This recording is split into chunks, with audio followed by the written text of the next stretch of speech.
Morning students. और आप DMK institute में आप सबों का स्वागत करता हूं। और देखिए, इस इंस्टीट्यूट में पहले तो हमने 3 वीडियो डाल ही दिए हैं और मैं आपका इंग्लिश मेंटर, आज का मेरा वीडियो रहेगा।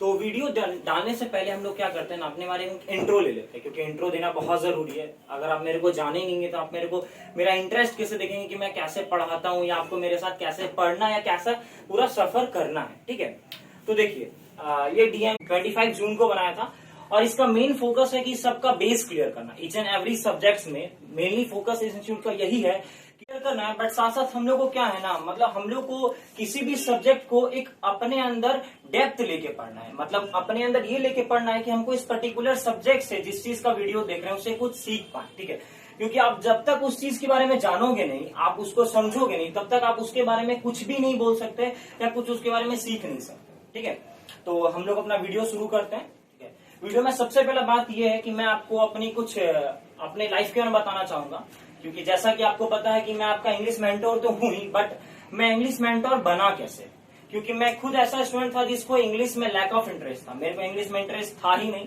ना के बराबर ही था। 10th तक मैं खुद इंग्लिश से दूर भागता ही था। मेरे को खुद लगता था कि इंग्लिश बहुत हार्ड है, समझ में नहीं आएगा, वर्ड्स बहुत टफ होते हैं इसके। But how can I change my self, ये मैं आपको बताना चाहूंगा इस वीडियो के द्वारा। ठीक है, तो देखिए, इंग्लिश बेसिकली कोई सब्जेक्ट नहीं है, इंग्लिश एक लैंग्वेज है। ठीक है, ये एक्चुअली में लैंग्वेज पेपर होता है। हम लोग इसको सब्जेक्ट के तौर पे इसलिए पढ़ते हैं क्योंकि हम लोग शुरू से इसी हिसाब से इसको लिए ही है। ठीक है, अब सबसे पहला बात एक ये होता है कि हम लोग को इंटरेस्ट क्यों नहीं आता इंग्लिश में। तो उसका सबसे बड़ा रीजन ये है कि जब हम लोग बच्चे होते हैं, जैसे हम क्लास नर्सरी से आए, यूकेजी में, KG1 KG2 कंप्लीट करके आए, फिर हम क्लास 1 में आए।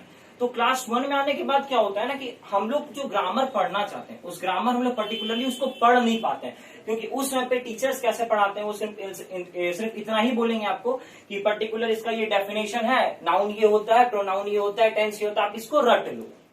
तो दैट्स वाई अब उसके बाद क्या होता है, जैसे आप क्लास 4 में आए, अब क्लास 5 में आप जैसे इंटर करने आते हो तो आपका एक डेप्थ का ओवरव्यू होना शुरू होता है। और आपको अगर डेप्थ के बारे में पता ही नहीं तो आप उसका ओवरव्यू कैसे लोगे।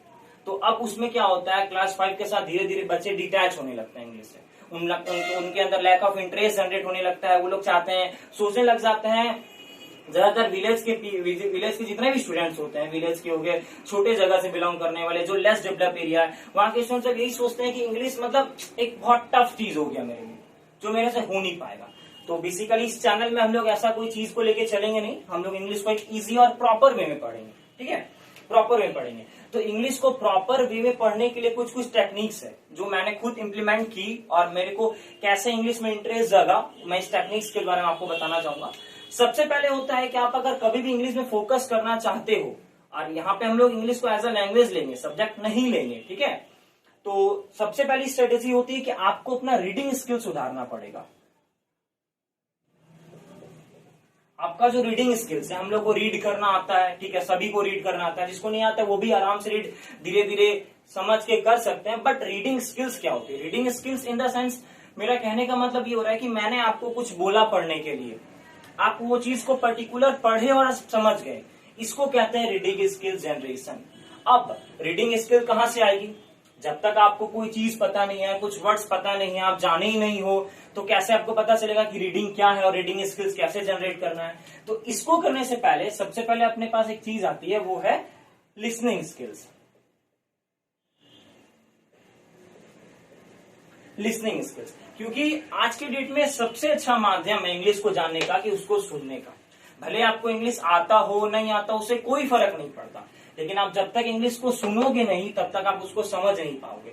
और सुनने का मतलब ऐसा नहीं है कोई भी कि हम पहले दिन इंग्लिश सुनने चालू किए, मैं पर्टिकुलर कोई एक चीज को सुना या उसका ऑडियो पढ़ा या उसका वीडियो देखा तो मेरे को तुरंत समझ में आ जाएगा। नहीं, आपको उस वीडियो और ऑडियो को सुनना पड़ेगा। आप वीडियो ऑडियो सुनोगे तो आपको उस सुनने समय बहुत सारे वर्ड्स मिलेंगे, और वो वर्ड्स एक बार में नहीं है कि आप आज वीडियो देख लिए, कल से आपको उस वर्ड्स के बारे में पता हो जाएगा या वर्ड्स के बारे में जानने लगोगे। तो आपको क्या होगा ना, एक पर्टिकुलर वर्ड्स मिलेगा जो आप में एक इंटरेस्ट जगाएगा कि अब मेरे को नए नए वर्ड्स के बारे में जानना है। ठीक है, अब जैसे वर्ड्स के बारे में जानना शुरू किए, तब आप क्या होगा, तब आपका इंटरेस्ट यहां से इधर आने लगेगा, जो है मेरा रीडिंग स्किल्स पे। ठीक है, जैसे ही आपका लिसनिंग स्किल आपका इम्प्रूव हुआ, आपका रीडिंग अपने आप इम्प्रूव हो जाएगा। सिंपल सा चीज है। अब रीडिंग स्किल्स हुआ, अब जब तक ये दोनों डेवलप हो गए, उसके बाद मेन फोकस आता है जो अपना है राइटिंग स्किल्स पे।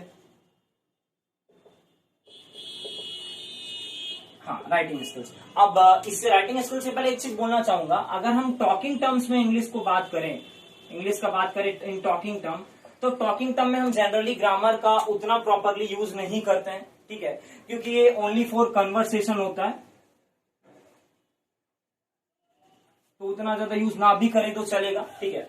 बट सबसे बड़ा मेन फोकस क्या है? Writing skills. अगर आपके अंदर राइटिंग स्किल्स है तो आप इंग्लिश में कुछ भी कर सकते हैं और आप कहीं भी कोई भी पर्टिकुलर चीज को पढ़ सकते हैं, क्योंकि आपके पास वे ऑफ राइटिंग है। तो यहाँ पे इंग्लिश में हम लोग क्या सीखेंगे? हम लोग सब्जेक्ट्स के अकॉर्डिंग तो चलेंगे, ठीक है, सब्जेक्ट के अकॉर्डिंग इसलिए जाएंगे क्योंकि हम लोग क्लास 6 to 10 मेनली फोकस कर रहे हैं एनसीईआरटी को, ठीक है, NCERT class 6 to 10 mainly focus कर रहे हैं, उस पे तो जाएंगे ही। बट उसी के साथ साथ क्या है ना, अपने वीडियो के साथ साथ ये 3 चीज भी करना शुरू करेंगे, क्योंकि क्लास 6 में जैसा पता है आपको, यहाँ पे क्या है, आपका इंग्लिश का डेप्थ वर्जन शुरू हो जाता है।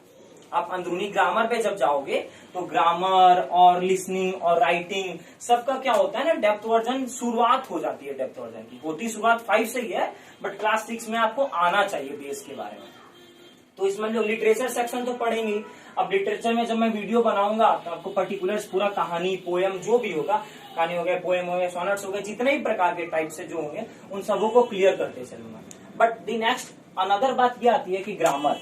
अब जब ग्रामर पे बात आती है तो ग्रामर पे देखिए, ग्रामर पे बात आने का सबसे पहले मतलब ये हो जाता है कि या तो आपको ग्रामर का थोड़ा ओवरव्यू होना चाहिए या नहीं होना चाहिए, तो मैं आपको देते भी चलूंगा वो ओवरव्यू, क्योंकि अगर आप ग्रामर नहीं जान सकते तो आप ग्रामर का एप्लीकेशन सबको सॉल्व नहीं कर सकते। जो क्लास 6 में साइज ये सब करेंगे उन सबको आप सॉल्व नहीं कर सकते।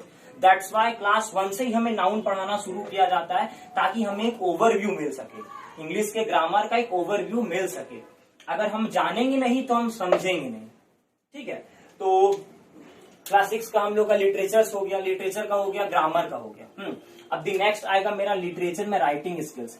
आज के जनरेशन में सबसे बड़ा दिक्कत क्या होता है लेस डेवलप्ड एरिया में, कि यहाँ के जो बच्चे होते हैं, इन लोग के पास राइटिंग स्किल्स की बहुत ज्यादा कमी होती है। Writing skills in the sense कि मैंने आपको कोई स्टोरी पढ़ा दी और आप पर्टिकुलर स्टोरी से क्या कर रहे हैं, उस स्टोरी को आंसर खुद से कर रहे हैं, उसके आंसर, जो कि बहुत दिक्कत वाली चीज है। अब वो क्यों नहीं हो पाती? क्योंकि मैंने आपको कहा था कि टॉकिंग टर्म में तो ग्रामर का यूज नहीं है, but while you are in writing term तो ग्रामर का स्पेशली यूज होता है, बहुत ज्यादा यूज होता है।